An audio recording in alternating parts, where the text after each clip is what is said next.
By the authority vested in me, I hereby declare this meeting of the Conshohocken Borough Council duly open and ready to conduct any business that may come before it. Prayer for council. Please rise. O divine Master, in deep humility we place ourselves, our thoughts, and our plans in thy hands. We beg thee to fill our minds and our wills with the gifts of wisdom, understanding, counsel, fortitude, knowledge, and piety. Help us not think of self or personal desires, but rather the responsibilities laid upon us. Help us to promote as far as possible the welfare of our people and to treat them with impartiality and justice. Grant us the power to set a good example in thought, word, and deed, so that thy blessings shall be showered upon us and the people we represent. Amen. Amen. I pledge allegiance to the flag of the United States of America and to the republic for which it stands, one nation, under God, indivisible, with liberty and justice for all.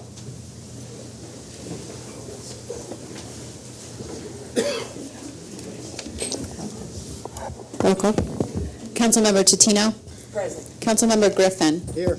Councilmember Sokolowski? Here. Councilmember Barton? Excuse me, here. Councilmember Stokely? Here. Vice President Flanagan? Here. President Leonard? Present. Mayor Aronson? Here. Thank you. The first item on our agenda is mental health resources discussion with Sarah McGlinchey.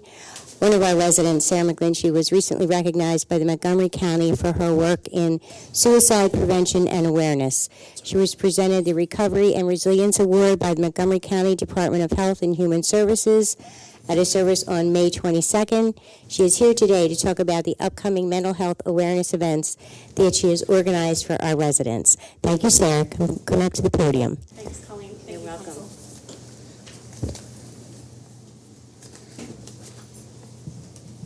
I first want to start off by saying thank you to each of the members of Conshohocken Borough Council for your support of this work. The first event I held in Conshohocken was last September, and it was made possible with your support, and I really appreciate it. We did start out with a panel event last September to create a discussion around suicide and create an environment where individuals who may have thoughts of suicide or may have known someone who had thoughts of suicide may not feel comfortable speaking out. So to create an environment where individuals feel more comfortable was the goal. But my point is that the goal kind of lended itself to other needs in the community. So one of the needs we found out about was that was one for a support group for suicide loss survivors. So people who had lost someone they know to suicide. So we created a group and we held the first event in March. And then we actually held the second event yesterday at Jillian's Cafe at Conshohocken United Methodist Church. And so I just wanted to share with the council here how far we've come in promoting mental illness and suicide awareness. And I do want to encourage members of council as well as members of the community to spread the word of these events. So they are going to be quarterly in Conshohocken at Jillian's Cafe at Conshohocken United Methodist Church. And they are the third Tuesday of every month from 6:30 to 8:30 p.m. They are free and open to the public. And the intent is that peers can speak with one another and share in the loss. It's a unique group. Unfortunately, I'm a part of it. I lost my brother to suicide in 2009, and it is a group that no one wants to be a part of, but also needs to feel as if they're not the only one a part of it. So we've actually, and I do want to share that at last night's event, we had a 20% increase in attendees. That's so great. there's definitely a need. So wanted to ask Borough Council if you could support me in the effort to create an environment where individuals who've lost someone to suicide have somewhere to turn and can connect with others. And I will say in Montgomery County, I do want to mention that we do have a really robust mobile crisis support. So there is support available 24 hours a day, 7 days a week for anyone in the audience as well. I do want to mention that there is a hotline number that is on the screen. So that's the 1-855-634-HOPE. So That's another benefit to hosting these events is we make individuals in the community aware of what resources are available. So with that said, our next event, as you can see, is Tuesday, September 19th, and it's open to all suicide loss survivors. So appreciate your support in spreading the word. And I will report back, hopefully with some more great news of all the individuals we were able to reach with these events. Okay. Thanks so much for your time. Thank you, Sarah, and congratulations for your recognition. Thank you. The next item on the agenda is consider amended final land development approval for Sora West Keystone Property Group. Applicant, Mike? Thank you. Council is fully aware of this project. It is currently underway down at Elm and Fayette. The applicant, when they came in before you last year, had not at that time had a hotel tenant arranged for the hotel that's on the property.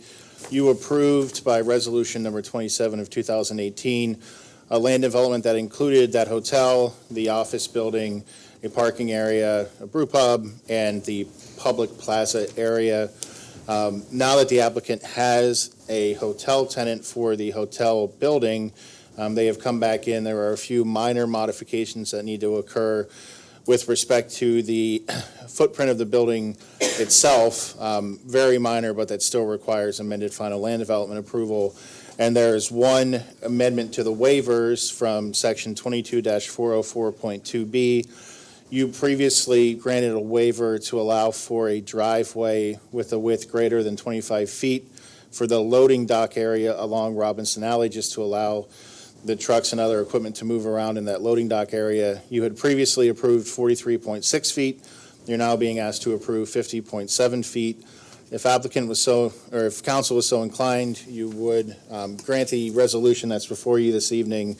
That requires the applicant to comply with all conditions in your resolution number 27 of 2018. It would grant the minor change to the waiver that I just outlined.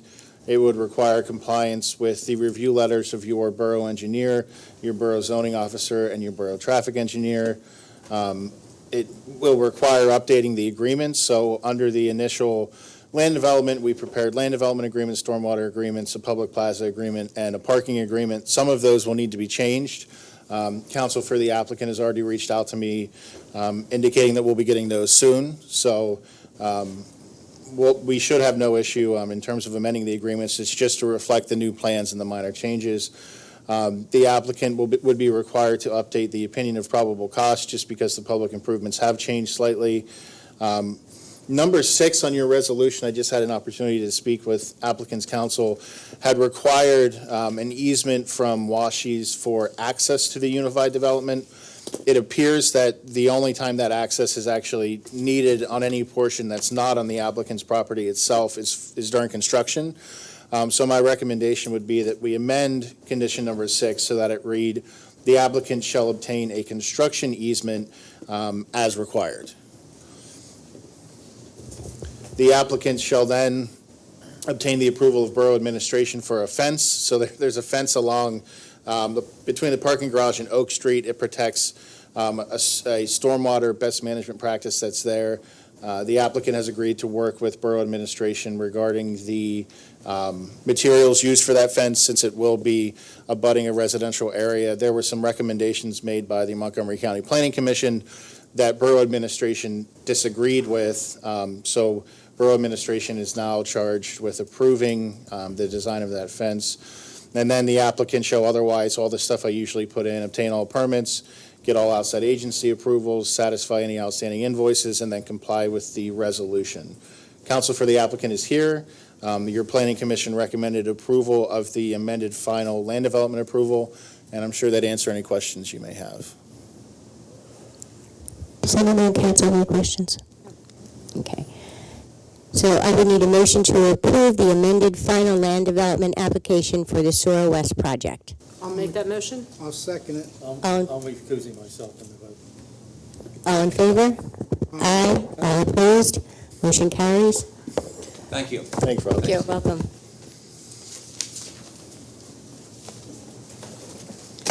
The next item on the agenda is the public hearing for 337 West 6th Avenue conditional use application for DJP Properties.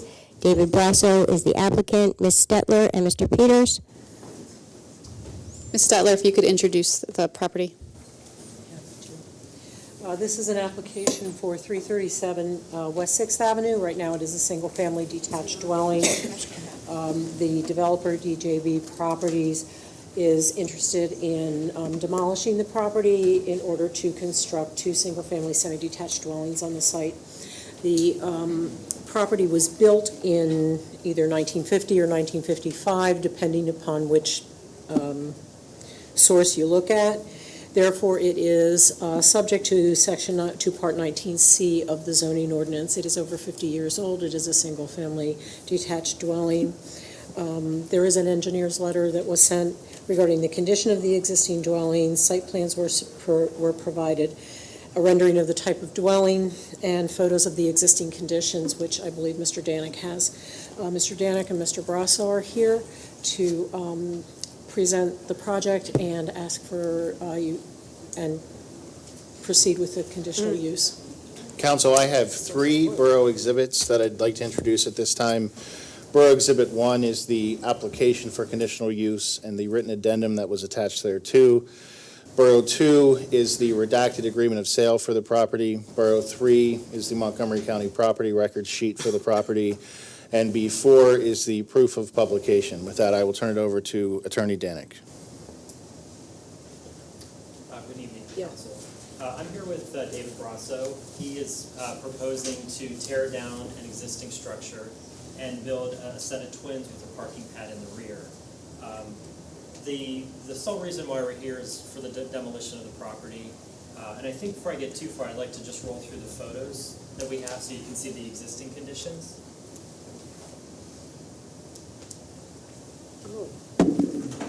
And this is a shot of the property from West 6 looking at the front of the house. Again, another shot. So you'll see it's a nondescript ranch that's existing. Again, another front of the house.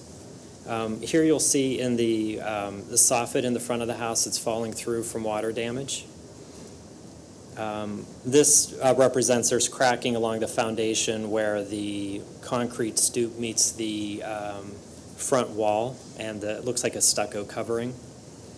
Again, another view of the crack running along the foundation. This is showing a crack inside the house of the walls. This is by a bookcase that's built in. This is a crack running along the floor of the kitchen. Another shot of the floor of the kitchen. In this house, I guess given the age of it, it looks like they had to put a lot of the utilities in after it was built. So there's a lot of exposed plumbing, and they actually cut into structural members in the basement, which I think is contributing to the structural failure of the property right now. Again, this is water damage on the first floor. There's extensive cracking around the windows. Again, it's more cracking around the windows. This is water damage. I believe this is also the first floor. This is in the basement. So you see the electrical wires running everywhere, the plumbing that's cut into the structural members, and just the haphazard way that it was added, I guess, after it was constructed. This is the hot water heater in the furnace. Again, you can see the cracking around the outlet pipes to the exterior wall and the back of the wall, again with the utilities all over the place. This is again in the basement rear where you see the cracking in the wall. This is the outside. It looks like a vent. Let's see. And then this is a concrete stoop on the side of the property. Again, more cracking on the outside. This is cracking in the walls of the rear of the house. We believe the house is probably constructed maybe some cinder block, given the way the cracking is occurring. More cracking on the outside. Again, more cracking along the foundation. Again, more exterior cracking. Just more cracks generally. I think that's, and then this is, I think the one side I think it's facing south, right, David? Yeah, that faces. Yeah. And so that's the extent of the photos. In the packet that was submitted, we do have an engineering report at Exhibit D by SE2 Engineering. The engineer basically lays out, everything you saw visually wrong with the property. At Exhibit E is a sketch plan where we show the existing together with the proposal. The proposed twin dwelling is actually a permitted use by right. So we wouldn't be seeking zoning for the use. And then at Exhibit F is a sample rendering of properties that David has built in the past. It's a craftsman type property that is unique. I mean, I think it's similar to Spring Mill Avenue. Pretty close, yeah, right. And I guess given for the ordinance 27/1905 C2B, we feel that he easily demonstrates all the requirements for the conditional use so that it can be demolished pursuant to the code. And we did go through Planning Commission. They recommended the demolition. They did have questions about asbestos removal. David has already looked into securing somebody to do research and also do a proper remediation if we find asbestos during the demolition. And with that, I would ask if any council members have any questions I can answer. So I do. So Mr. Bosso, we all understand that the house does fall under the protection of the historic overlay, which is what you're asking for relief for. Right. Also in that overlay, and we do understand that not all houses can be saved. There are some that just can't. Part of the condition is that, so it's something else that you're asking for, is that a single home be put back up. And you're asking for twins. And I was just wondering if you had even looked into putting up two singles.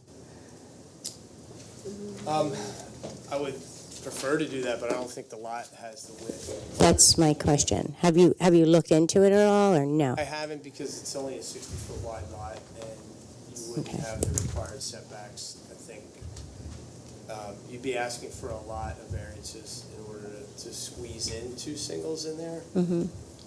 57. Yeah, is that all this? Yeah, it's only 57. Yeah, it's 57 feet wide. So 57? we don't build less than 20 feet, even though that you can build 18. Mm-hmm. And you still need 5 feet on either side. Mhm. So there's 50 feet of it, so you'd have 7 feet in between them. So I guess you could get a variance for that, because you really only need 10. But a single house needs 40 feet of frontage, so you really need 80. And we have 57. So that, to me, that seems like a pretty big gap to come and ask for. But if you're amenable to it, we'd prefer to build 2 singles over the twin. Just, I didn't think the lot. We always prefer singles. Chris, Is that something? is is that doable on that size lot? That size With the lot 5 is- feet on either side? You can, required lot width is, as David mentioned, it's 40 feet. Okay. So I'm not sure, do you have the square footage of that lot, Mark? It's 140 by 40. I mean, 140 by 57. It's 140 feet deep. How much? 140 feet deep? Yeah, I know, I was looking for the square footage. 57, I can't do that math. 50, yeah, I can't either, I couldn't either. Sorry. You would also need 4,000 square feet for each of the singles. You're close to that, you're just a skosh under 8,000. Under 8,000, which would require a variance. Which is not much different than we're You have- requiring for the twins, right? You have to In have, essence. the minimum house width is 20 feet. Okay. So you could do that and possibly have your side yard setbacks, and it's a very deep lot, so you would probably have your rear yard setback. And the front yard would be required to match the established building line on the street there. Which is really weird on that side. I'm sorry? They all vary so much If on that. if they, Yeah. It's 6 Avenue is an odd block, yeah. yeah, most of the time, the way it's written in the ordinance is that you look at the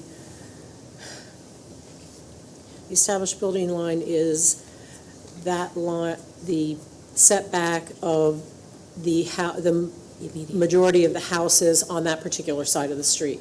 So you'd have to kind of look at that, otherwise it's a 25-foot setback, which probably wouldn't fit in with the street at all, so it's something that would require Well, a setback study. I think, yeah, and I think right in that area where that house is single homes, and then it shifts down to twins, if I'm, There's a twins, variety.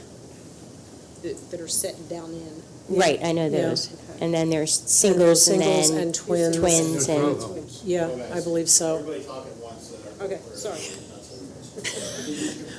You can't do that? Is there an alley behind this? It's a very Sort of. odd situation. It's a sort of, David's right about that. It is not a paved alley, but there is an alley back there. And it is mostly dirt and grass. So what would parking look like? Part of land development, we would take on the task of paving part of it's paved, but it's in poor condition, but we would like to pave and connect to what is paved. So the alley comes down from Wood Street, I think it is. It comes down the hill by Mass Antonio Plumbing and then flattens out. It's sort of paved even though it's rutted, but then it turns into crushed stone and then it's just grass. It's grass, yeah. So it's grass for about 3 lot widths if you include this lot. So we would need to pick up the paving from this lot to what's reasonably considered paved to connect it so that people can come in and park in the rear. So because the topography of this lot is pretty steeply sloped from the alley up to the street, we would have parking off of the alley in the rear of the property. So whenever we build a property like this, we always put at least 2 parking spots in the rear. That's what's required for it. And they're looking at two stacked parking spaces at each dwelling. I mean, if we're looking at what the comprehensive plan and how that's written, we're looking for single-family homes. I get the twin situation, but we're looking for single-family homes. And that's where our realtors came in and said that that's what our folks are looking for when they come into the borough. We concur. Right. What I struggled with and why I didn't come in asking for 2 single-family homes is the math, right? So 20 feet per house, you can't reduce that I wouldn't build less than 20 feet. So you got 40 feet there and you need 5 feet on either side, so that's 50. So now you have 7 feet between the houses. And you really need at least, 10. typically you need at least 10. So if there's a way to reduce that number either from the side yard or the middle yard setbacks to accommodate that width, then you physically could fit 2 single houses on here, but you would need variance for either the setback between the houses or a setback on the side of the houses or some combination, and then it would work and it's buildable. It's just, I didn't think we would be able to come in front of the members of the board with all those asks in hand and be successful, but we prefer to build that. Footage isn't there. is the footage there though on the sides No. from the other houses? From the other The houses other that houses, exist, you I gotta don't have think. 5 But feet it's from your their property line. It's 5 foot from the property line. Setbacks are from the house to the property line. Okay, It's So not it sounds like combined. the twins are the most reasonable. okay. It's a good thought. Does anyone else have any questions? Will there be garages also, or just the parking pad in the rear? We're looking at trying to have a 20-foot deep parking pad and then garages in front of that. And we need to look at more of the engineering, the slope and all the things and the impervious. As you go up the hill, you need to sort of cut into the hill. And it's just a question of how much earth needs to be removed and how you would support that kind of garage. So we really need a better engineering study to figure out how to fit them in that lot. Okay, thank you. Thank you for the information. Anyone else have any questions? Okay, I would need a motion to approve the conditional use application for 337 West 6th Avenue. I'll make that motion. I'll second. All in favor? Aye. All opposed? Motion carries. Thank you. Thank you. Mark, either Chris or I will send a notice letter tomorrow. Okay, great, thank you. But it needs to look right there. The house where they want to The next item on the agenda is public hearing for 203 East 12th Avenue conditional use application, Ratowski and Trainer, Robert Ratowski. Ms. Stetler and Mr. Peters. Yes. Good evening. This is similar to the last conditional use hearing that you held. It is a request to demolish the structures on the existing site at 203 East 12th Avenue, which is at 12th and Hallowell, right across from the B field. And there is a house on the lot and a garage on the lot. The property was constructed, again, depending on which source you look at, in either 1940 or 1950. The proposal is to have a minimum, to subdivide the property into 3 buildable lots.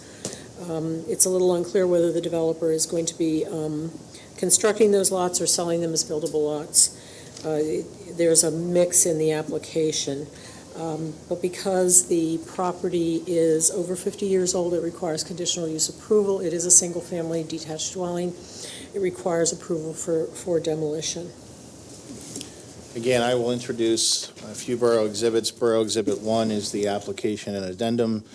Borough Exhibit 2 is the deed for the property. I believe the applicant is the legal owner already, correct? And Exhibit B3 is the proof of publication for the property. This application in particular, in the application itself, there were two offers that the applicant has made that if council is inclined to grant conditional use approval, I would recommend as conditions. The first, the applicant has offered to provide laterals for purposes of connection to neighboring properties, which I'm sure the applicant will cover. And 2, this applicant has agreed to construct single-family homes. So with that, I will turn it over to Mr. Rath. Thank you. My name is Jerry Rath. I'm here on behalf of the applicant, Ratoski and Trainer, Inc. With me tonight is Robert Ratoski. He's a representative of the owner, Ratoski and Trainer, Inc. And we also have Brad Grohl, who's our design professional. Going to do things a little different tonight instead of a traditional zoning hearing. Mr. Ratoski is going to testify in the narrative. That means I'm just going to let him talk. It's a little more efficient than the question and answer process. So with that, if we can have Mr. Ratoski sworn in, and he's going to go. State your full name, sir. Robert Ratoski, Spell your last name. R-A-T-O-S-K-E-Y. So I swear testimony you're about to give is the truth, the whole truth, nothing but the truth to help you God. Good evening. I'm very familiar with this house, this property. I live across the street. I've lived there for a number of years. I happen to be right on the border. This is on the border of White Marsh and Conshohocken. So what we were in here before in the past was there was a front yard of 12th Avenue. And I'd just like to explain that a little bit because 12th Avenue there's 12th Avenue in White Marsh and 12th Avenue in Conshohocken. So we were able to take the unopened paper road, add it to the deed of this property, which then allowed us to be able to put 3 single houses in by right. The other unique part about this property is that, besides its age, there was an elderly woman lived there for numerous years. It sort of ran down in terms of condition. She was then went to a assisted living home, and it was empty for a bunch of years without the utilities on, things of that sort. Then it became available. It went up for sale. That's when we purchased the property. In purchasing it and doing the due diligence with it, we found out that there are a few houses in Conshohocken that are still in septic system. This is one of them. The twin behind it on 12th Avenue, and then there's a single behind it on 12th Avenue. They are all still on septic, which is not the best situation. So when that happened, the first thing I did is went down to the sewer authority and I spoke to them about what their needs are and what they would like to see happen. Their recommendation is they would like to see any of the houses that are still in septic put on public sewer. If public sewer is available, we would be providing a main that would go in front of the or behind the 3 houses that we have proposed. Then it would actually turn down 12th Avenue and go down 12th Avenue and connect to the manhole, which is a couple hundred feet down. We are doing this for the cooperation of the houses that are there. I need to remind council that if we wanted to, the other available way is to go right down Hollowell Street to 11th Avenue, but then that would exclude those 3 homes. So in the better global picture of everything, we would put the main end to a manhole, the manhole to the next manhole, have 3 laterals, and then those 3 homes will be able to be connected to the main. I believe the sewer authority has a rule of 12 months after the main is in, that they have 12 months, they want to be able to connect to the system. One very unique thing that happened recently on this property is that the day after the planning commission meeting, I came home and all of a sudden the neighbors are moving out of I think it was 209 East 12th Avenue. Their septic failed. And in terms of them failing, the house was condemned and they had to move out of the house. So this is the scenario that we were proposing that this could happen, and it actually happened the next day. There is the neighbor that's connected to it. So one of the things that we could have done was provide hydraulic testing, things of that sort. When I talked to the experts with the septic, they told me that the hydraulic testing is completely fill the whole system. If you fill the whole system and it fails because the usage was so minimal at that point, it could adversely affect the neighboring property, which would then affect the system that is in place.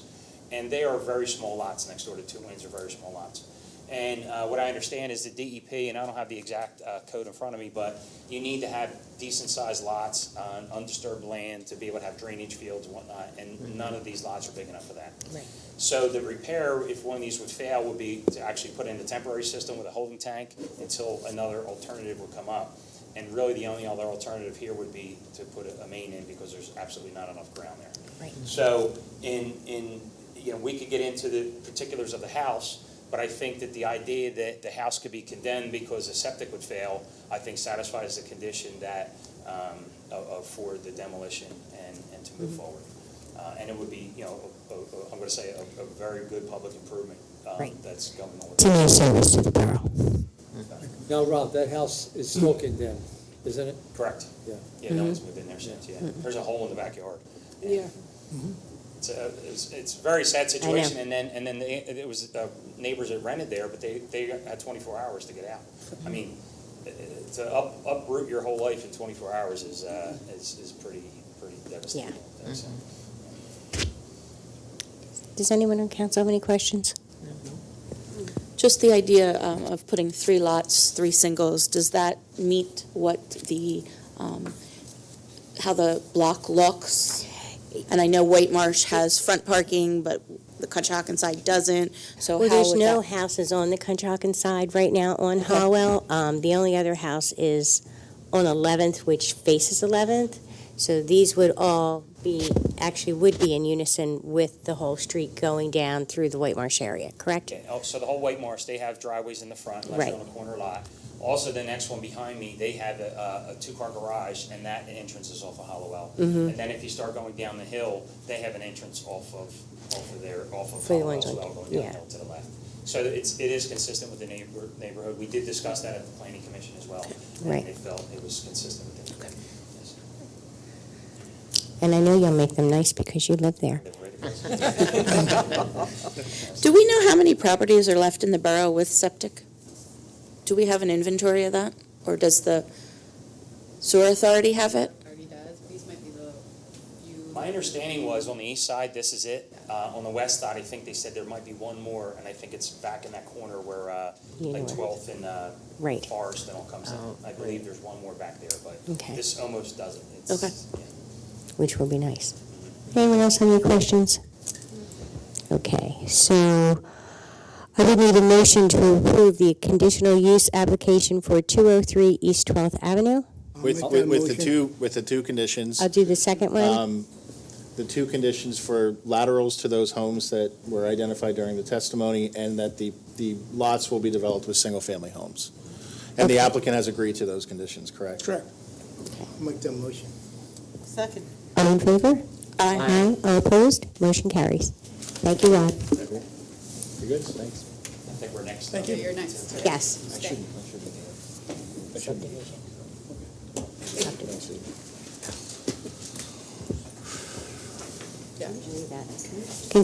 Consider preliminary final minor subdivision approval for 203 East 12th Avenue. Robert Husky, again, applicant. So this is the application that you just heard. As Chris indicated during her introductory comment, this is part of a subdivision. It's a 3-lot proposed subdivision. The resolution that's before you this evening provides that the request for a subdivision would be granted, subject to certain conditions. There are three waivers: a waiver from 22306A1 to use aerial imagery to show existing and proposed features within 100 feet of the property, from 22-308C to permit preliminary and final subdivision approval at the same time, and from 403C to excuse the widening of East 12th Avenue to a total cartway width of 30 feet. The resolution proposes granting those waivers, subject to the requirement that the waiver from the 100-foot features requirement of the SAUDO that the applicant provide such information as your borough engineer determines necessary. The applicant is required under the resolution to comply with your borough engineer review letter, your borough zoning officer review letter, and the Montgomery County Planning Commission review letter, with the caveat that compliance with that review letter is subject to the discretion of the borough, as there are times that borough administration and the Planning Commission don't agree. The applicant shall obtain the approval of the borough fire marshal for the proposed emergency access, shall abide with all terms and conditions of the decision you just made, so it would be those two conditions in the conditional use application, shall abide by the terms and condition of the resolution that's before you as drafted. Prior to commencing any development, the applicant will obtain all permits and approvals that are necessary. Prior to engaging in any land development, the applicant will obtain land development approval, and the applicant will execute such agreements as are required by the borough solicitor and borough manager, subject to their review. Finally, the applicant must post financial security for the public improvements associated with the project, and the standard fee in lieu requirement from Section 804. We did hold off from setting the fee in lieu specifically in this resolution, as it's not, the applicant's not sure if he will develop all three lots. So as the lots are developed, we can talk through the fee in lieu for the lots, and the applicant must pay all outstanding invoices from the borough with respect to review of the plans. That's the resolution that's before you, and I know the applicant is here to answer any questions. Any questions? Okay, I would need a motion to approve the preliminary final minor subdivision for 203 East 12th Avenue. I'll make that. motion. I'll second. All in favor? Aye. All opposed? Motion carries. Thank you, Rob. Thank you. Thank you, Jerry. Thank you. See you. I'll try my best to, we're gonna try to, deal with the sewer authority engineer as quickly as possible to try to get the sewer line, engineering done so we can actually get going and get that Okay. facility for everybody to get tied in. Yeah, Right, that's that'd be So we'll great. try to do Thanks that. so much. Yeah. Thank you. Thank you. Next. The next item on the agenda is consider preliminary and final land development approval for 1023 Fayette Street, Cayuchi Property Group. Got Cayuchi applicant? You've seen this application Computers? a couple times. It was before you prior to the applicant's trip to the zoning hearing board. It's now back before you for land development approval. There are several waivers that are requested. The standard waiver from showing features within 100 feet, the standard waiver to permit the simultaneous submission of preliminary and final subdivision and land development, a waiver from section 22404.3F and 22421.F to permit buffers matching what was approved by the zoning hearing board, a waiver from 22409.2 to permit grading within 3 feet of the property line and rights-of-way, a waiver from 22410 from providing required stormwater management controls subject to the borough engineer's review and approval, a waiver from section 22421.4 from providing street trees along Fayette Street, a waiver from 22424 from providing an enclosure and or seating for the SEPTA bus stop that sits in front of the property, and from 22804, the required dedication of park and rec features. The resolution that's before you proposes granting the preliminary and final land development. The waivers from 22308C, 4043F, 4092, 4214, and 4215 would be granted outright. The waiver from section 306.A1 would be granted subject to the applicant providing such information as deemed necessary by the borough engineer.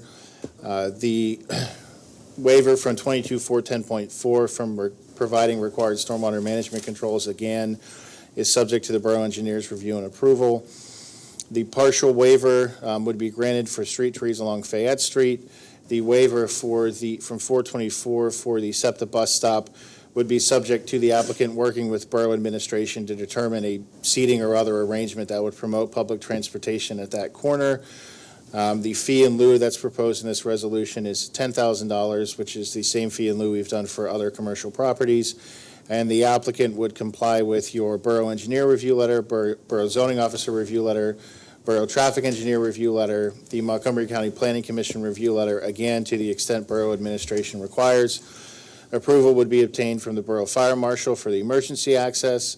The applicant would execute land development and stormwater agreements. The applicant will provide the borough with a logistical plan for the collection of trash at the property, pay all outstanding invoices, and comply with all terms of the resolution. With that, the applicant's here and ready to answer any questions you may have. Good evening. Good evening. Anyone have any questions? Yeah, have you considered getting with SEPTA for a bus shelter?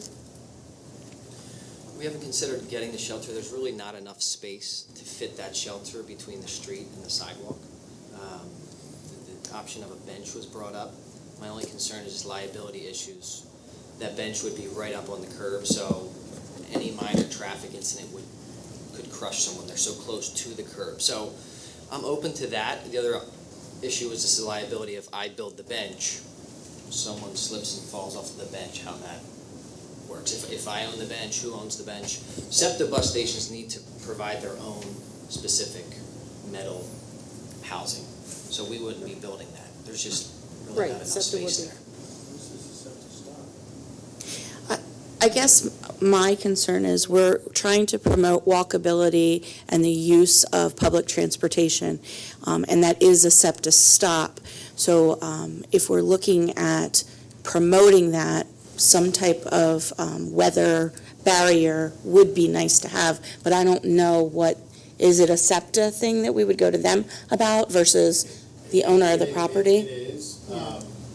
It's also, Bob's concerns regarding liability, I understand, which is why we admittedly left it somewhat open-ended because we still need more time to work. Okay. So how do they handle the other stops with their? Yeah. Right, with the one in There's front of the more room. library, I mean, the for ones example, does that around belong town to and the SEPTA? ones that. I'm not sure. Right. Again, we really, I think this that's, is an issue that was identified when they were before the planning commission, and it's still not quite straightened out. Okay. What we can do as we continue to work through it, Borough administration can report back and let you know right. what we're arriving at, and can certainly require you to provide feedback before we agree to anything. Right, I'm wondering if the other bus stops are provided by SEPTA and they haven't done it at 11th, there's a reason. There's not enough space. Right, and it may not be Space. used as much as the other avenues in the borough because the population is fuller in those ends. And there's more employment in the lower end, too. Yeah. Okay. Okay. Okay. So how many parking spaces are you gonna have on the property? There will be 8 spots. We 8? were able to put in 9, but zoning recommended 8, so they're more comfortable spaces. Thank you. Anyone else have any questions? Okay.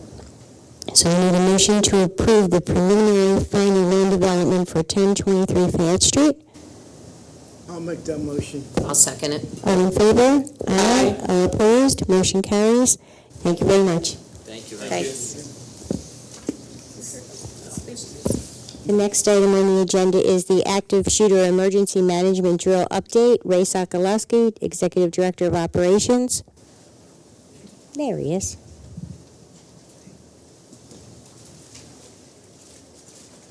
Good evening, Ray. Be very brief with this. I think we've talked about it plenty. Officer Connor's presentation last month was very insightful as to how this is going to go. Nothing's changed. The thing that we were waiting for was weather, and we're going to have good weather. So it's supposed to be 82 and sunny, and the wind looks like it's not going to be an issue, so we will have the helicopter there. Everything's in place. We don't want to talk about it at this point too much. There's 3 scenarios that they're going to run through. You saw them, but what's that? Said you're making us a little nervous because it's top secret, We'll which is see how okay. it goes. If everything goes right, Sokolowski. If everything goes wrong, Mets. Okay. We got it. So That's all Chief of, Metz? Okay. so all of the residents and the business owners are aware of what's going to happen in that area, correct? Yes, Saturday was the day we wanted to make sure that they all did. So they were all hand-delivered. Anybody that's going to be open that day was hand-delivered notification. There was a discussion with each and every one of them. There were some adjustments that they had to make. There's a party store on Fayette Street that's going to take deliveries in the back rather than do it on Fayette Street. And they were made aware that there's going to be helicopters flying around and a lot of emergency personnel. But everybody was all on board. They were very happy to see it. I met with Father Heron today and the PNC Bank personnel today, so I think everything's good. Good. All right, is there any questions? Okay, Top great. secret, See we you, know. see you Saturday. 8 a.m. Thank you, Ray. Next item on the agenda is the consent agenda, and it's to approve and adopt the April 3rd, April 17th, May 1st, and May 15th meeting minutes. I would need a motion. I'll make that motion. Second. All in favor? Aye. All opposed? Motion carries. Next item is to approve the May ending treasurer's report and accounts payable in the amount of $863,988.18. I would need a motion. I'll make that motion. I'll second. All in favor? Aye. All opposed? Motion carries. Under new business, the first item on the agenda is 400 East 10th Avenue Zoning Hearing Board and application. Ms. Stetler? This application has been filed for 400 East 10th Avenue. The site is 2,660 square feet. It is a mixed-use building at the corner of East 10th and Hallowell Street. It is residential and was approved for a photography studio. The request that's been submitted is for a change of nonconforming use from the photography studio to a commercial office building. They're also requesting variance for off-street parking and a non-conforming sign. The non-conforming sign is the same size as what was approved for the photography studio, but it's going to be a different type of sign, so it's not technically just a change of name, and I'm not sure about the location. There's no change to the footprint of the building. The commercial space on the first floor is 1,600 square feet. And the office use has been in there since, I believe, April or May. And this is a correction of a potential violation. Mr. Rath is here, who is representing the owners of the property, can explain to you what's going on, what has happened, answer any questions. And there are some residents here who may have something to say about this matter. Thank you. Thank you. Good evening. Good evening again. I'm back. As Chris said, it's 400 East 10th Avenue. It's currently zoned BR1 residential. And since the before I go on, I have here with me the property owner and her daughter, Mrs. Serrato, and they're here if we have any questions for them, other than what I'm saying. So since the 1960s, the property's been commercial. For decades, it was Jim's Deli. We're seeking permission, as Chris said, to use 1,600 square feet of space on the first floor as business offices or professional offices. We're seeking no on-site parking, which is no different than it's ever been. And we're seeking to allow a 24 by 20 inch unlit projecting wall sign. In January of 2018, we were before the zoning board and received a variance to allow a photography studio to operate in there with the same variances we were requesting for no parking and the sign. Unfortunately, the photography studio didn't work out, and my clients found a tenant to go in. It's a security company. It's basically back office work for a security company for billing. They didn't realize they couldn't just put them in. They thought it was the same use. So that's why we're here. As I said, we're really talking about the first floor of the building. There's residential on the second floor. Mm-hmm. The first floor has been used commercially beginning in the 1960s. The improvements in that first floor space are all for a commercial use. It'd be very difficult to convert it to any type of residential use. Without any relief, the applicant would be basically prohibited from using the first floor. The permission to use the first floor as business offices or professional offices, That accommodates a positive use of the property and minimal relief being requested by the applicant. Excuse me. And further, there's only 3 or 4 employees that will be in the first floor on a daily basis. That's actually, yes, less traffic than the prior uses would have. So it's actually a better use than the deli, a better use than the photography studio. As far as the parking goes, as I said, there's always been no parking there. There's only about 3 or 4 employees that'll be there on a daily basis. There's no visitors at the building. In fact, I was told a story recently of somebody walking in seeking security services, and that's not what they do. They don't do walk-ins. It's just the employees there doing the back office, billing, accounting type work for the company. Also, along Jones Street, it's empty all the time. There's plenty of parking there for 3 or 4 people during the day. So even though there's no on-site parking, there's plenty of on-street parking for the 3 to 4 employees that will be there. That's a quick summary. What are the hours of operation? Hours of operation? Let me check that.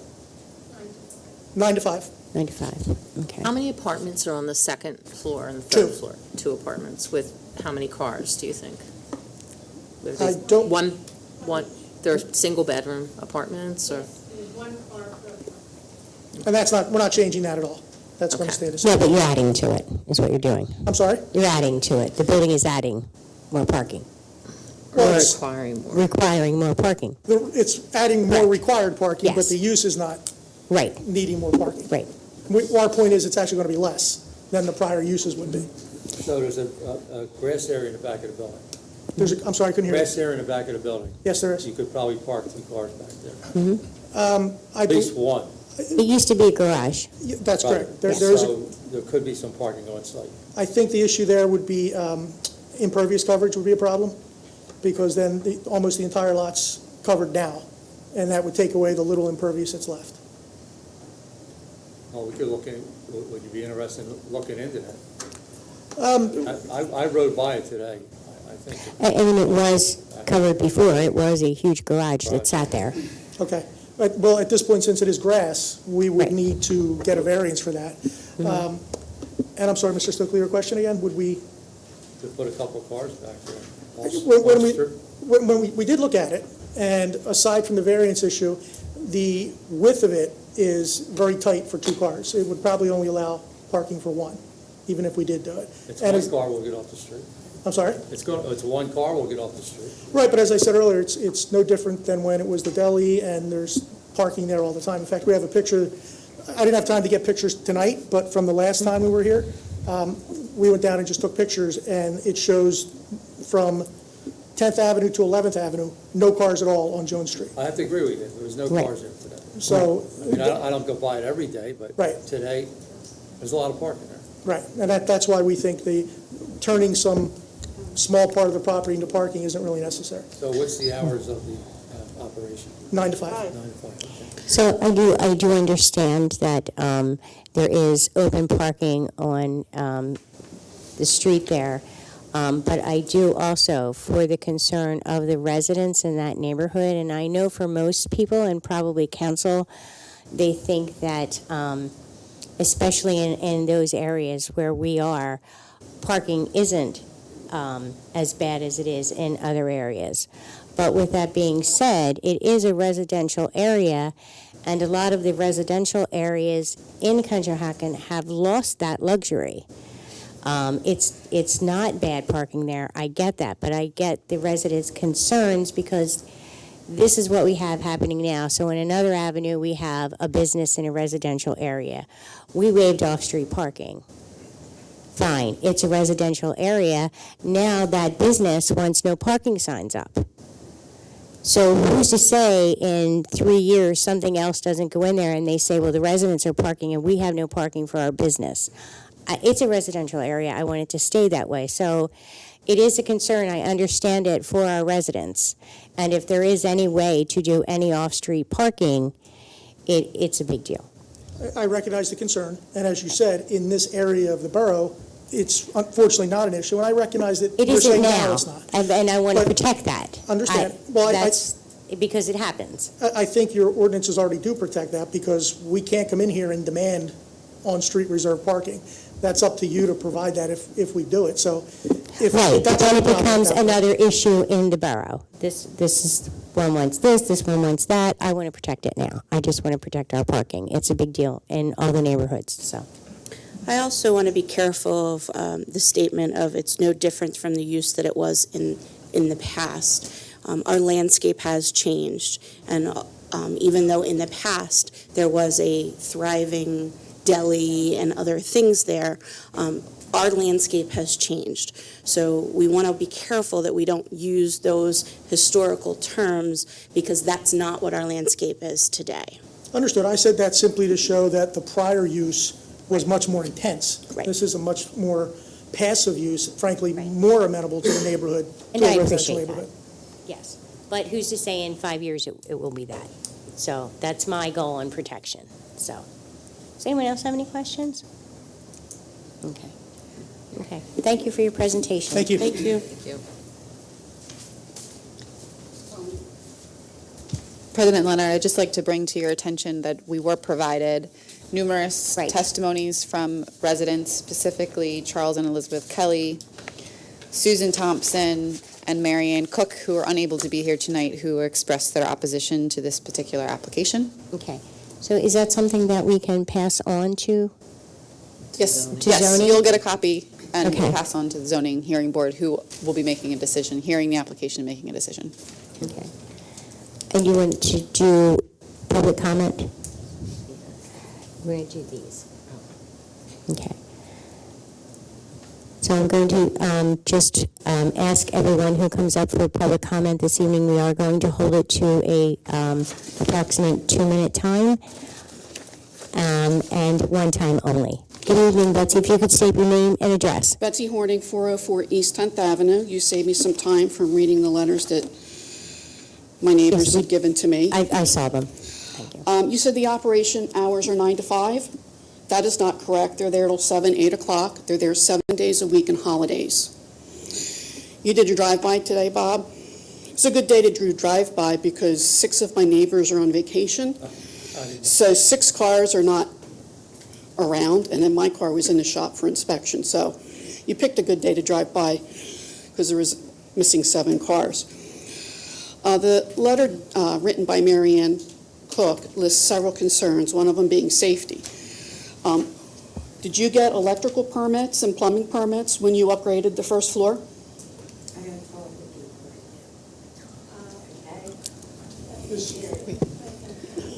Did you get electrical and plumbing permits? Ms. Horning, for this particular portion of public comment, if you would like to address council to consider something that is specific to your concerns, that's appropriate, but to address the applicant themselves, it's not. Well, I thought we were allowed appropriate. to ask questions of the applicant. You will be at the zoning hearing At the zoning board. hearing. Okay. Because we actually don't make a decision, it's zoning that does. We're just I know getting the that, but you vote presentation. for a letter of support. No, we're not even doing that. Okay. We're just So, listening to the What are you presentation. guys doing to make sure that everybody's following the rules?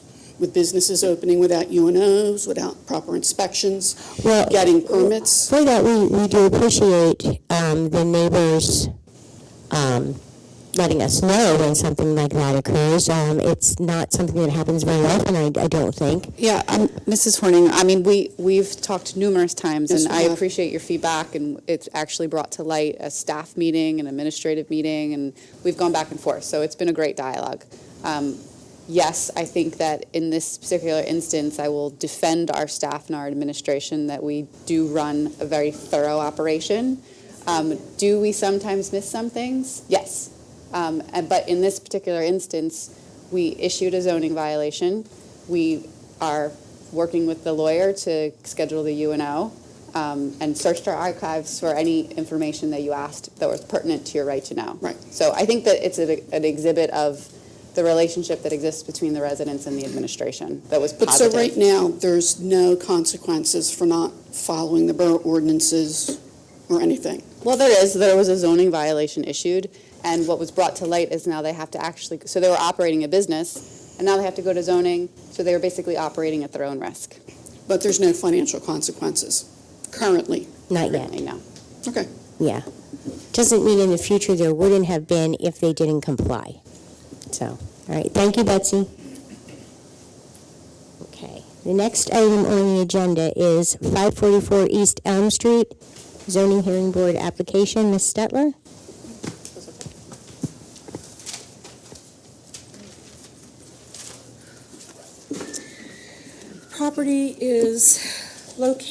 The property at 544 East Elm Street is located in the limited industry zoning district. It's 3,900 square feet, and it has been used for office warehouse, and the most recent use was for a vehicle repair shop, and they had some automobile sales.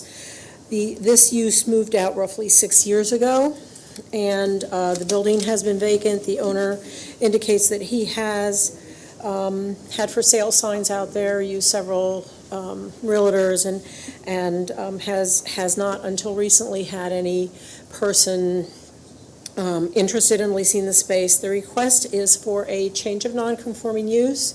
The vehicle repair shop was a non-conforming use that was approved by the zoning hearing board.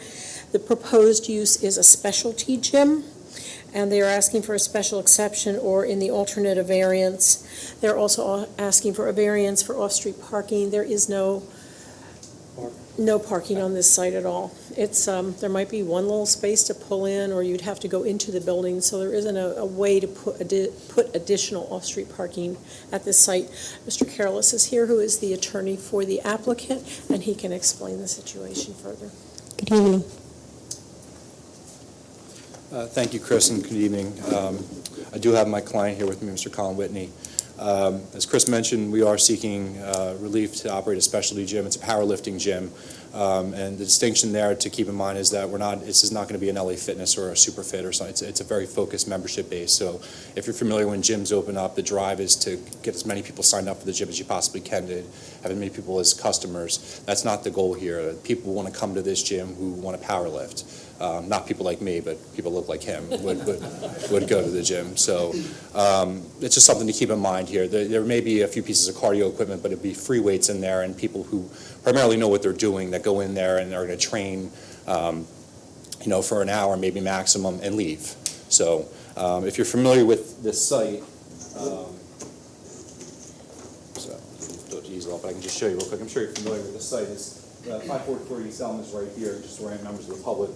East Elm right here. You have the Borough Authority plant here, and then you have a variety of commercial uses around that site. There's an auto repair, I believe, across the street. Bowman goes across the street. The Borough Authority across the street. As Ms. Stetler mentioned, there is nowhere to put parking here. This lot behind us here that you may see on Jones Street is not part of this property.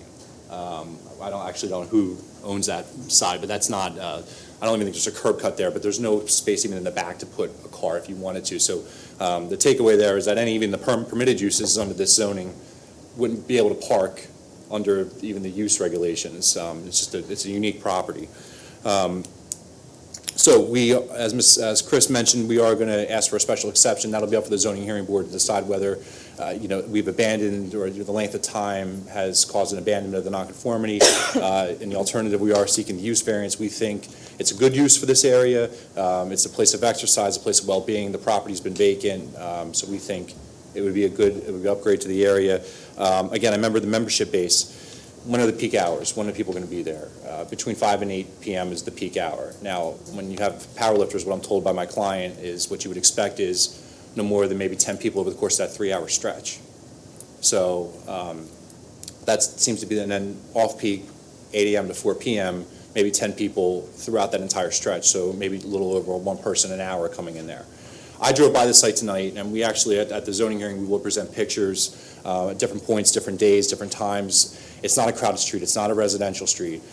We don't feel we'd be burdening the borough at all because the Borough Authority is right there, but if you're familiar, there are reserved spots for the Borough Authority. So for the people that would come for our gym, there would be no risk that we'd be taking up a resident spot or we'd be taking up a Borough Authority spot. So they have reserved parking there, and like I said, there's no residential on that street. The entire space is about 4,000 square feet. That's not going to be the entire gym. There would be a lounge and maybe a desk area, so you're talking about between 2,500 or 3,000 square feet of the gym area, so not very large. Again, mostly just free weights. With that said, that is our proposal. We think that, the people that would come for the hour and leave, not very many people at, a given time, and spread out throughout the, length of the day, and especially, peak period being between 5 and 8 p.m., customers or the employees of those commercial areas would largely have been gone. So if you drive up East Elm Street, at 6 o'clock, like I said, there was parking all up. There was one car on the street. It was a dump truck outside of it, which is probably our vehicle. And then on Jones Street on the other side, there was no cars. So the entire block was empty. And that's when we would expect the most people to come to utilize the gym after work. How does it look first thing in the morning? Do you know? Answer that question. The earliest picture I have was from like 10 a.m. There was maybe 5 cars, and I believe 4 of them were Borough trucks. No, I'm talking about your hours. Like in the morning, when do you open? Oh, initially it's probably going to be 6 a.m. to 10, just to get started, because it is going to be me and I have like one other person that's going to be there. Because that's the time that the sewer authority is there, and that is the time that our streets department is there. And a lot of the guys drive to work and park on that street. And you have concrete services that's there, Yeah, that's, and then Tone Zone? concrete services is down here. We're Okay. It's on the other side. I'm trying. Yeah, Yeah. so, concrete services is down here. So, let's see, concrete services is here. Our use is up here. So. The Borough Authority is here, right across the street. But again, they do have reserved parking. And I noticed up the block there is reserved municipal parking. Right. Right, and as well. but we had to do that because there was no parking for our employees in that area. Right. So parking And for can the be. trucks. Right, and Be parking really can tough. be difficult down there at certain peak times with the employees. I mean, if your I'm people just- are willing to walk. I'm That's just the other trying thing. I mean, to, it's a commercial area too, so maybe some people would walk over. But again, we're not, our proposal, at least in our estimation, is not going to cause an influx of parking strangle down there, because like I said, between 8 and 4, we would expect to be spread out. Maybe 1 or 2 people per hour would come in and use the gym for an hour and leave. So the morning's your big time. Actually, between 5 and 8 p.m. Yeah. Oh, 8 At p.m. night. at Yeah. night. So that's after. After hours. That is a better time. After people get off work, when we would expect the surge of, and again, even a surge is 10 people over the course of those 3 hours. You're not talking like 100 people coming in and use the gym, just there's no space for it, even if that could be possible. You might want to talk to the TK Club. They have a large parking lot. It's a hike. No? That's No, a it's hike. not for weightlifters, Anita. Yeah, not for young. It's only, I'm sorry, I think it's a hike. yeah. Several blocks For away. these guys No, like it him? isn't. Yeah, you can It's go the over and same talk. block. Is that a hike crew? Understand that. He wants exercise. No, it's not. No. Okay. Does anyone else have any questions? Have you tried to look for any alternative parking anywhere, or no? Alternative parking, I haven't, based on that street. Yeah. I mean, yeah, the only thing I know, I had like talked to the landlord about that space behind the building, and it's owned by another business, and they're not really looking to do you're right. anything with it, so. They have back Yeah, You're steps. right. I'm sorry, I apologize. They have back I steps was on up the to wrong the block. parking lot, about a half a TK block Club. from your place. Yeah. It's a big, So big it's a, lot. They have a huge it's a lot. thought It's before not to you be good go, for you guys just to walk up. just to have a backup plan, it would be a good idea. Does anyone else have any questions? No. Okay, thank you very much. Thank you. Thank you. No, the steps. What do you think, I'm gonna walk all around the block? Okay, the next item on the agenda is consider approving SOAR West financial security release in the amount of $477,966.60. Steph? In response to the developer's request to release land development escrow, which is a normal process, the borough engineer inspected the completed site improvements and prepared a recommended escrow release, which is the number in front of you this evening, which is the amount of $477,966.60. I would need a motion, if you're so I inclined. need to recuse myself from this again. I'll make that motion. I'll second it. All in favor? Aye. All opposed? Motion carries. One recusal. You can do these. The next agenda item is to consider authorizing the escrow release for 322 East 8th Avenue. And same thing, the developer for this property requested a release for the land development escrow, and our engineer did a site improvements and prepared the recommended escrow release, which for today is in the amount of $9,325. I'll make that motion. I'll second. All in favor? Aye. All opposed? Motion carries. The next item on the agenda is to consider the appointment of an alternate inspection services. So right now, we have an influx of commercial development that is occurring in the borough. We need to ensure that we have the services required to provide the inspectors in the plan review so we can keep up with that development, and there is no lag. We are attempting to be as efficient as possible for the benefit of our residents, business owners, and visitors. Our plan right now is to bring on the entity which is called Code Inspections Incorporated. They've been interviewed. They fit in nicely with our business model. The pricing is also aligned with our budget. So it's $82 per hour per plan reviewer inspector. And again, these are costs that the revenue comes in for the building permits, which then covers we budget for it in expenditures, but it's important to remember that the revenues come in on the other side. So if you are so inclined, I would ask that you consider making that appointment this evening.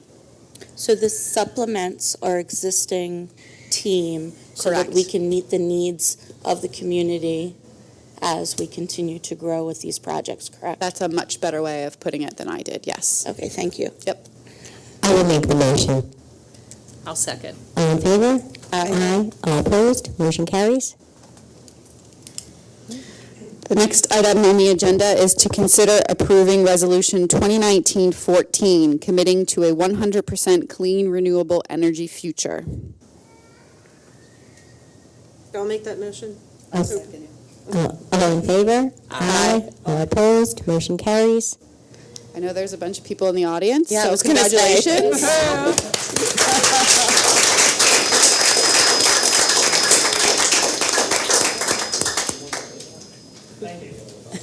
On behalf of the administration and council, we just like to thank you for your thoroughness and efficiency in terms of working collaboratively with the borough and making this resolution happen. So thank you. Thank you guys for all your hard work. And boy, do you have a few years of hard work ahead of you.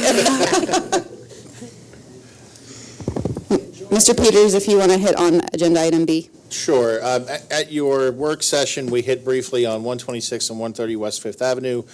As I explained at that time, the applicant is now no longer proposing a commercial use at that site. So there will be 12 residential units. You approved the land development or the waiver of land development for 9 residential units with commercial space. Now you're at 12 residential units, no commercial space, and the amendment to the waiver of land development would require the applicant to continue to comply with all conditions in the prior resolution and to pay a fee in lieu pursuant to Section 804 in the amount of $30,000, which is a $7,500 increase from the initial resolution to account for the 3 additional dwelling units, and finally requires them to comply with all terms of the resolution itself, and it is appropriate for your consideration this evening. I'll make that motion. I'll second. All in favor? Aye. All opposed? Motion carries. Next item on the agenda is consider adopting ordinance 04-2019, establishing rules and regulations for boroughs, parks, playgrounds, and public recreational areas. This item was previously in front of you for consideration for authorization to advertise. The ordinance provides that such rules and regulations may be established from time to time by resolution of Borough Council. The ordinance specifies that all borough parks, playgrounds, and other recreational areas are to be tobacco-free, and the ordinance provides for penalties for violation of the rules and regulations and repeals prior inconsistent ordinances and parts thereof. Is C and DB combined?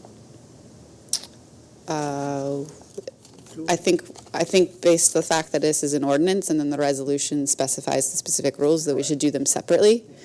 So if you are inclined, I would need a motion to adopt the ordinance. You actually have to adopt the ordinance first, so you're allowed to do the resolution. Okay. Yeah. I will make that motion. I'll second.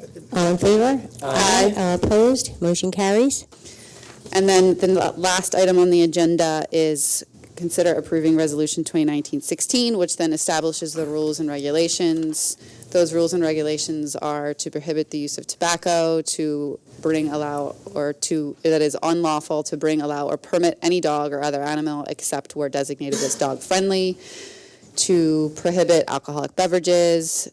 Any scheduling requires the approval of the Director of Recreation Services, prohibits the use of glass containers, prohibits golf, prohibits garbage, trash, litter.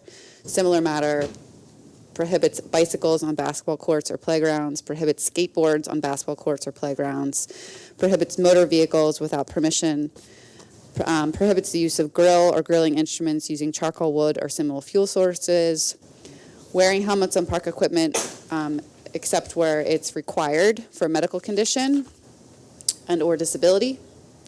And I believe that is all the stipulations that we discussed. So if you're so inclined, I would need a motion.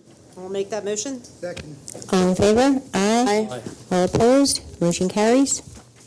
And President Leonard, I have one addition to the agenda, if that is okay. That's perfect. At a previous council meeting, we discussed the lobby of Borough Hall and the historic display that was done wonderfully by the Boy Scouts, specifically Councilmember Flanagan's nephew. So what I'd like to discuss tonight is the removal of those items, and what we had previously discussed, which I just want to have publicly confirmed by council, by full council, is that the items are going to come down. We're going to set a deadline of late June, early July, depending on the availability of Brendan and his father and their Boy Scouts And the club. Historical Society. And the Historical Society, correct. And those items will be removed back to the Marywood Park House, and that what you asked of administration is that we would look towards budgeting for new display cases, which could be placed on the first and second floor of Borough Hall, where some items could be placed on display, and we will attempt to work with the Historical Society to see if we can, on a rotating basis, pick historical items that have a story or tell a story. I guess from our standpoint, I just want to make sure that full council is on board with that plan. And if we could just make it a motion, that would probably be best. I'll make the motion. I'll second it. All in favor? Aye. All opposed? Motion carries. Thank you very much. Thank you, Steph. Anyone for public comment? You can come up, state your name and address.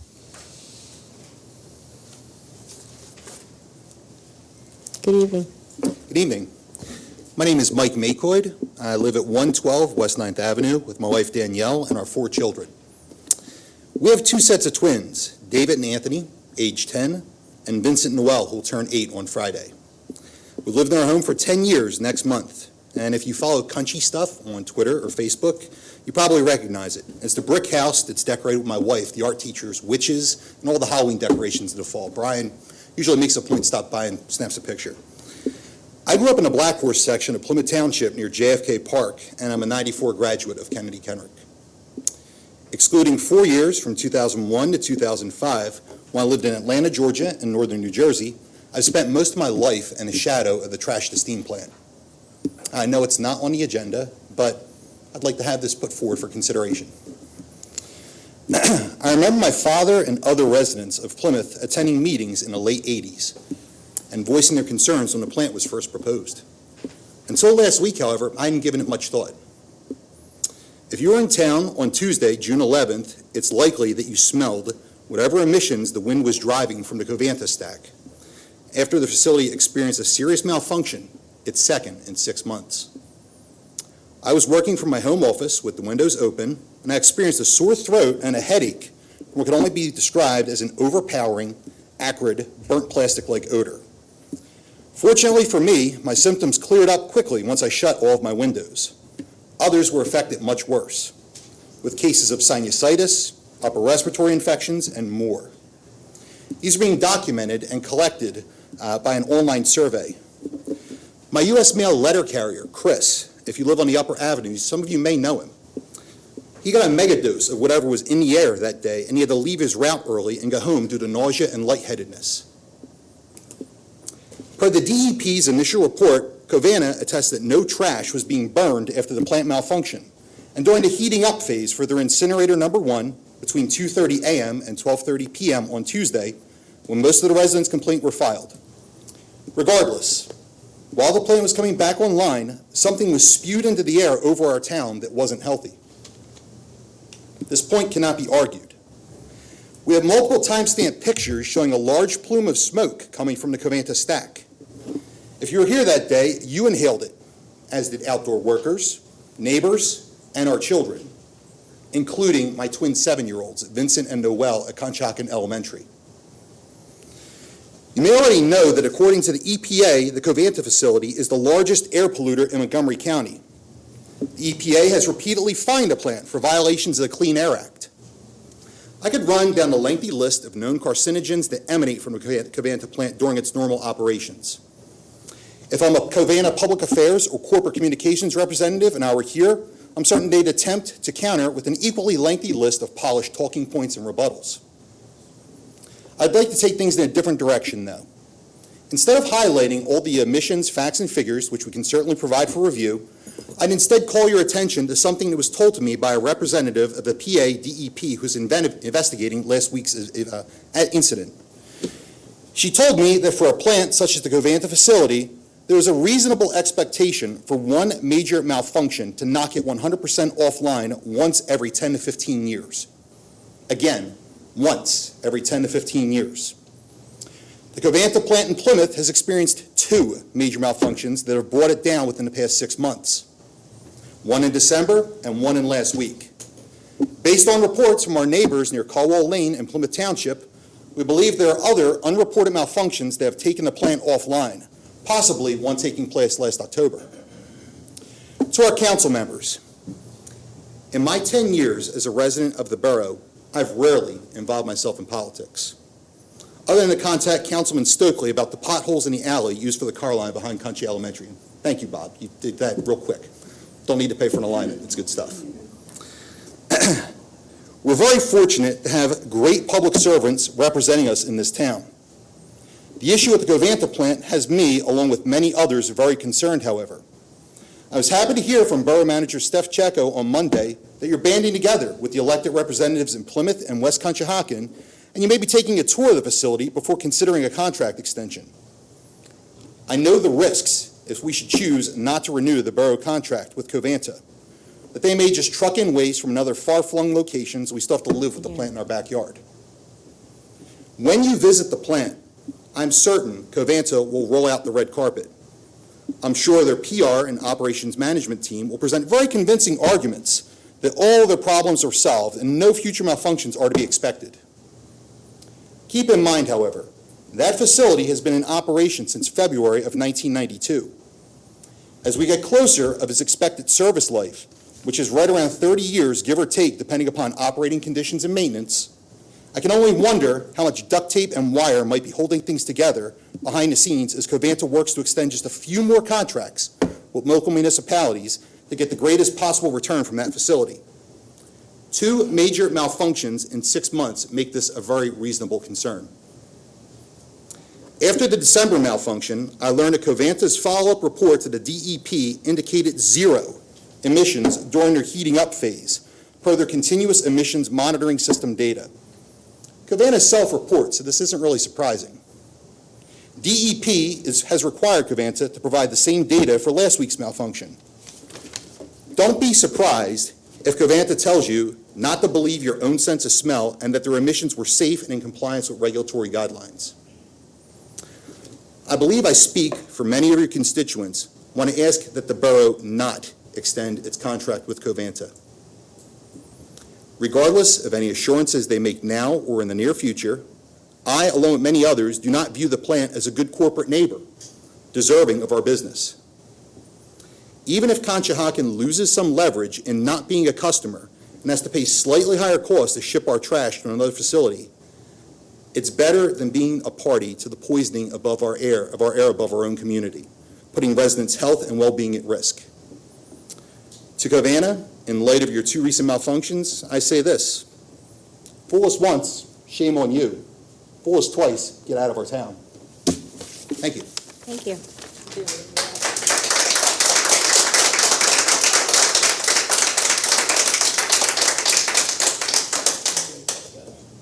Anyone else for public comment?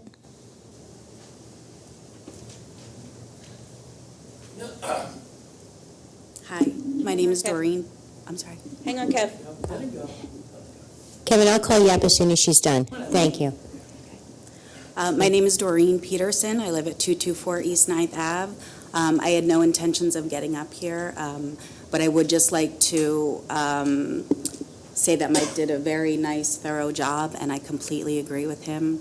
I was at work on Tuesday, and I came home, and my kids were playing baseball at Sutcliffe Park, and I went over to see the game, and the smell was so overwhelming that I got the three boys, and we left. I didn't let them finish their game.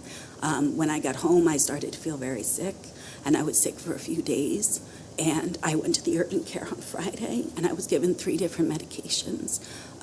And to say that I have serious concerns about the health of my children with this Covanta plant is an understatement. When I tuck my children in at night, I need to know that I did everything that I could to make sure that they were safe. And that really includes opposing this Covanta plant. We have a Facebook page of over 450 members who agree with us and support us, and who also oppose the continuation of this Covanta plant being here.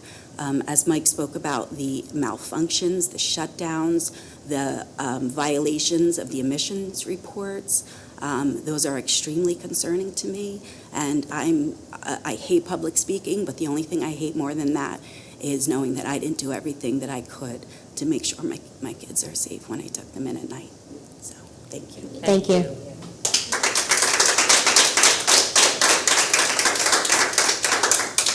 Kevin, would you like to? You guys know me. Yes.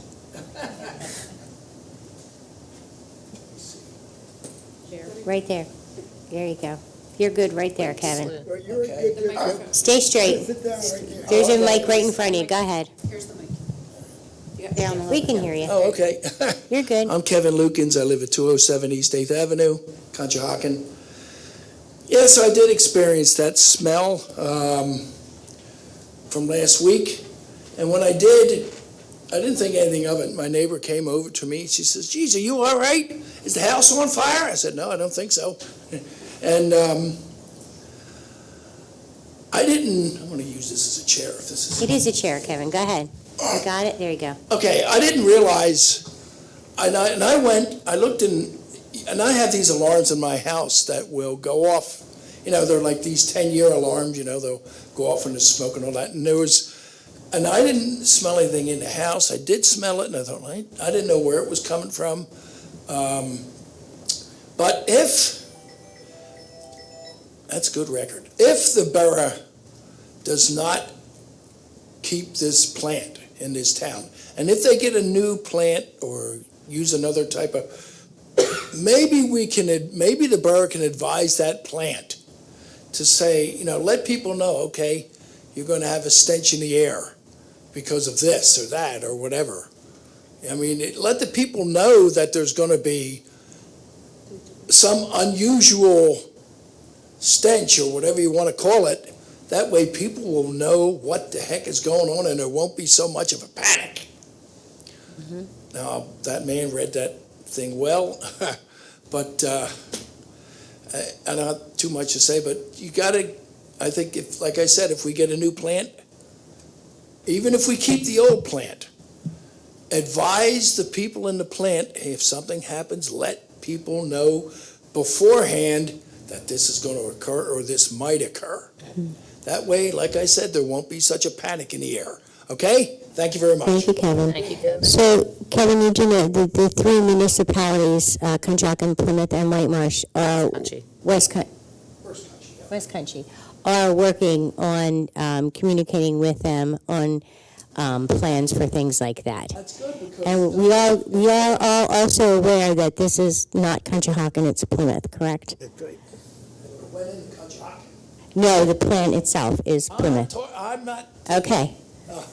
The stench went in Conshohocken. It went all over, yes. Like I said, I think people should know that something is going on. That way there won't be a...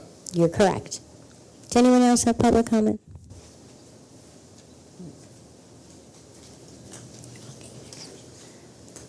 Hi, my name is Cheryl Darby. I'm actually not a Borough resident. Can I still speak? I came for the Ready for 100. So I live in White Marsh Township in Conshohocken. My brother is on the Environmental Advisory Council and is on vacation, so I came in his place for the vote. But he lives in the borough, and my nieces, who I love dearly and have cared for the last 5 years, live in this borough, and one will be going to kindergarten at Conshohocken Elementary. I have a son at Ridge Park. Ridge Park is by proximity, Ridge Park is the closest school to this Covanta plant. So when this malfunction happened, it was a gorgeous day. The kids were all outside playing. I don't know which way the wind was blowing, but there are 4 or 5 schools within a 2-mile radius of this plant.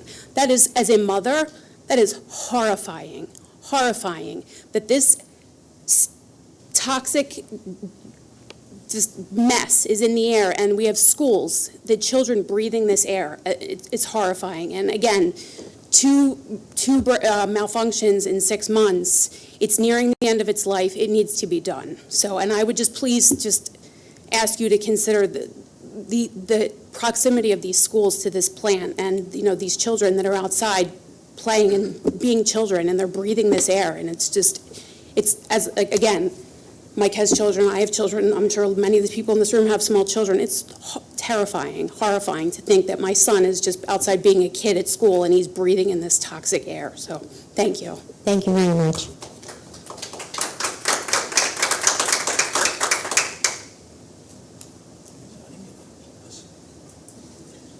Hi, my name is Joseph Pinto. I live at 151 West 11th Avenue within the borough.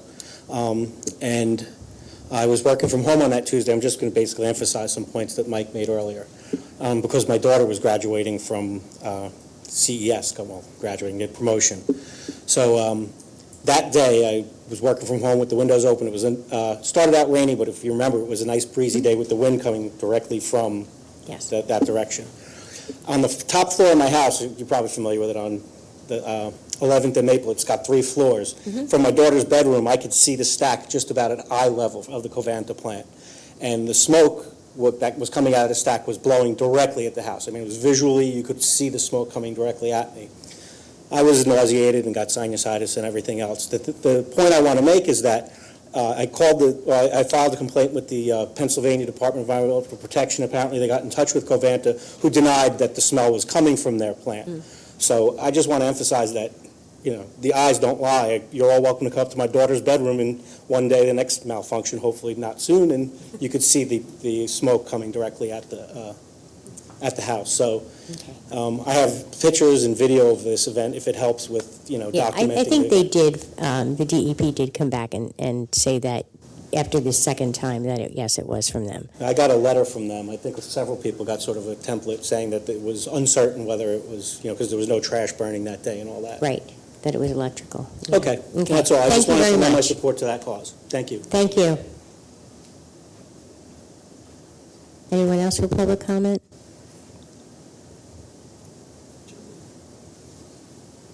Could you state your name and address, sir? John Costello, I live at 431 East 10th Avenue.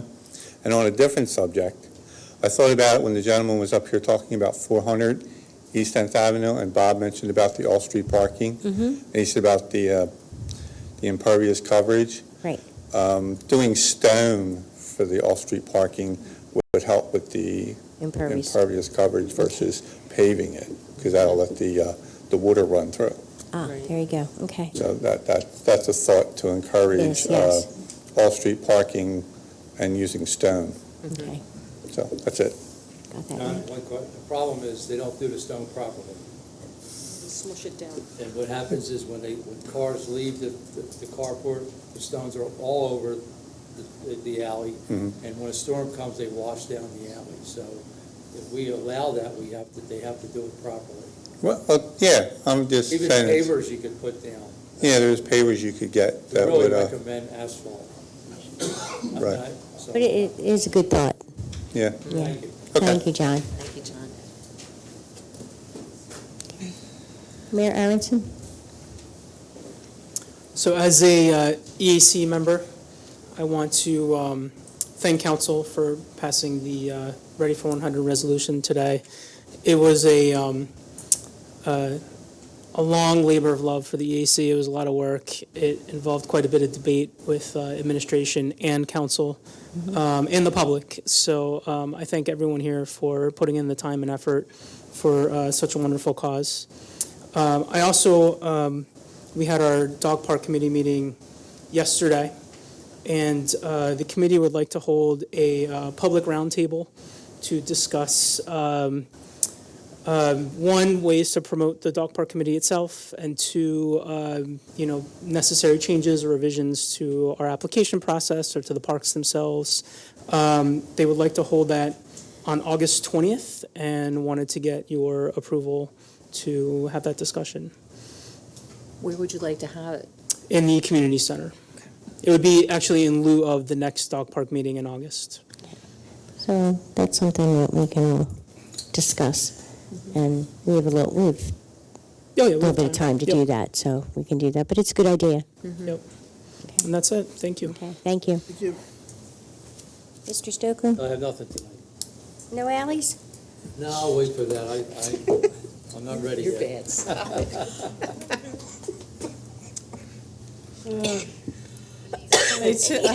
I have a report from the Sewer Authority that we're working with West Conshohocken and their billing and their EDUs. A letter has gone out to them requesting them to state how many are EDUs that they'll need for each house. We're also still collecting delinquent fees from people. I also have a report from the PSAB conference that I went to last week. As you all know, next year is the 2020 census. Please be aware that there are 480,000 census that have been sent out. You must fill them out and return them. You will get another one come 2020.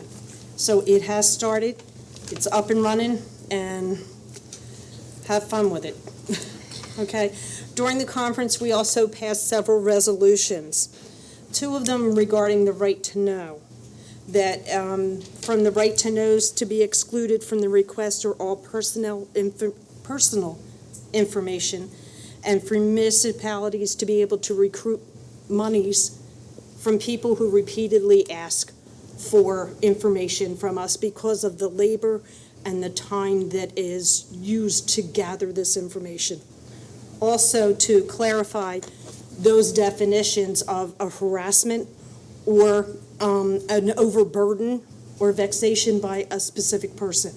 So please be aware of that. They passed with flying colors. And they should. Okay? Governor Wolf's Restore PA, so that the local impact fee is not eliminated.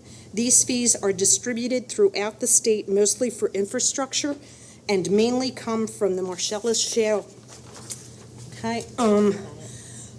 The last one is to provide funding for the DEDC in the amount of $15 million, which they raised that to give us more money so that Chris's lovely CDBG program receives its grants and we're able to help those in need within our community.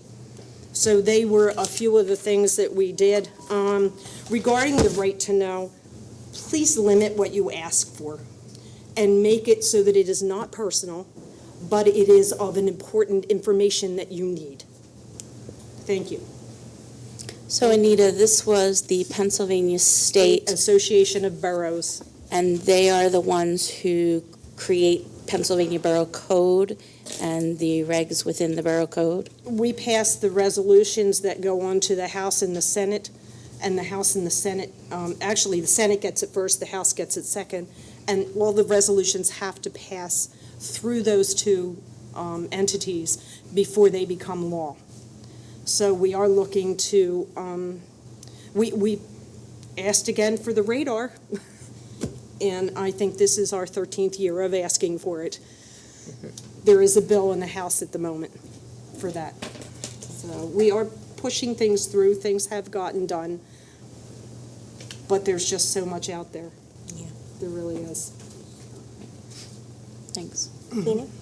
I just want to say that I'm looking forward to this weekend's emergency management event. I think that our teams have put a lot of time, effort, and energy, and a lot of thoughtful planning to actually pull this off as a county-wide event and not just a community event. It's something that is very important in the world that we live in today. Every day we hear about active shooters, and the idea that we can prepare ourselves with, God forbid, a terrible event that would happen in our schools, and we actually will be able to model that and have more preparedness, God forbid it ever happen. So thank you to all of the folks that put that together. Kudos to those that are working it. Yes. I have nothing. I would just like to mention for our visitors and our residents that we did not breeze through this agenda, that we've already discussed this 2 weeks ago at our meeting, our work session, and then on Friday, we actually received 998 pages of documents that we had to read to prepare for tonight. So even though we approved many things, it was not done capriciously. It was well thought out. Thank you. I don't have anything. Chief Metz? Yeah, I wanted to mention 2 weeks ago, but didn't have the opportunity. Detective Walter, who is ours, was sworn into an FBI task force. I put it in my notes, and you're aware, but I just wanted to mention it because I'm proud of him, and it's already paid off. You know, there's a side that we have to give him to the FBI on a part-time basis, but they pay us for that. And the upside is the resources that are now available to us. We have the FBI. He's credentialed as a federal agent, and That's wonderful. he can get into the FBI office down in Philadelphia, and they're already making arrangements for equipment and computers, and we had a case that was pretty in-depth recently that involved a lot of forensic evidence, computer forensic evidence. We gave it to them, and things we'd have to wait for a month, we had in 2 days. That's you know, great. So it's a great step forward. These are the things that you really don't get to discuss with your constituents, but it's things that we do every day. And it's and the name of the task force, it's a crime against children and human trafficking. He's already been active. He was in Ventnor, New Jersey, arresting somebody the other day. So, and he's our guy. He is our guy.